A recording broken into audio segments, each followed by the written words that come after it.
Perang Rusia dan Ukraina terus berlanjut dengan serangan udara yang semakin intens.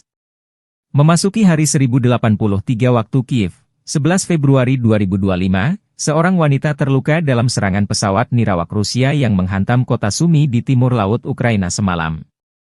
Selain korban luka, 5 rumah warga di Sumy mengalami kerusakan akibat serangan tersebut, kata pejabat daerah Sumy, Ihor Kalchenko. Di ibu kota Kiev, serangan terpisah terhadap bangunan non-perumahan memicu kebakaran hebat yang mengancam keselamatan warga. Wali kota Kiev, Vitali Klitschko, mengonfirmasi insiden tersebut dan menyatakan bahwa petugas pemadam kebakaran dikerahkan untuk mengendalikan situasi. Di sisi lain, Kementerian Pertahanan Rusia melaporkan bahwa sistem pertahanan udara mereka telah berhasil mencegat 15 pesawat nirawak Ukraina dalam semalam. Dari jumlah tersebut, 7 pesawat nirawak jatuh di wilayah Krasnodar, selatan Rusia, sebelum mencapai targetnya.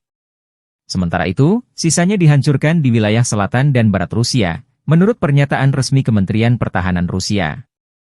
Terpisah, Staf Umum Angkatan Udara Ukraina melaporkan melakukan perlawanan dengan menembak jatuh 61 dari 83 pesawat nirawak yang diluncurkan oleh Rusia dalam 24 jam terakhir. Meski demikian, lebih dari 20 pesawat nirawak Rusia tetap berhasil mencapai targetnya, memicu kerusakan dan ketegangan lebih lanjut.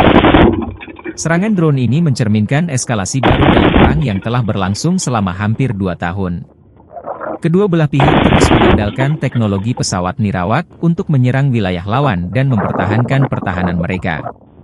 Ukraina terus meminta dukungan militer dari negara-negara barat guna meningkatkan sistem pertahanan udara mereka.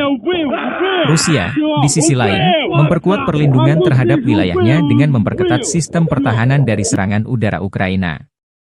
Serangan terbaru ini menunjukkan bahwa konflik antara kedua negara masih jauh dari kata usai.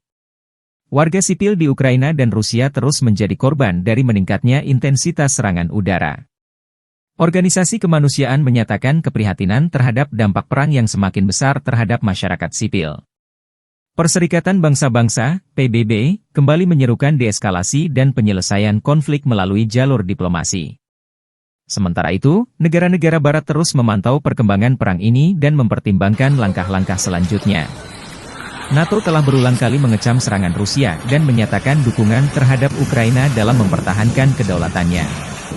Rusia menegaskan bahwa operasinya bertujuan untuk menjaga kepentingan keamanan nasional dan merespons ancaman dari Ukraina.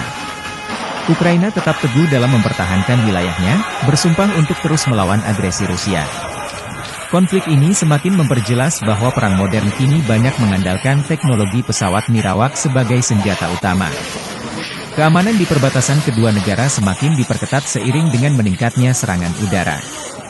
Para analis militer memperkirakan bahwa serangan udara semacam ini akan terus berlanjut dalam beberapa bulan mendatang.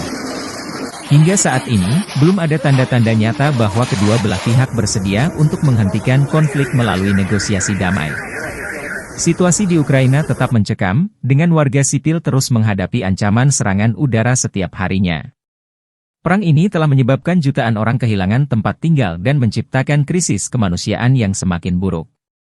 Dunia internasional terus mendesak gencatan senjata, namun eskalasi serangan menunjukkan bahwa perang ini masih jauh dari selesai.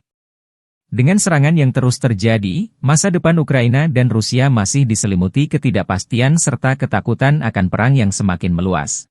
Download Tribun X sekarang, menghadirkan lokal menjadi Indonesia.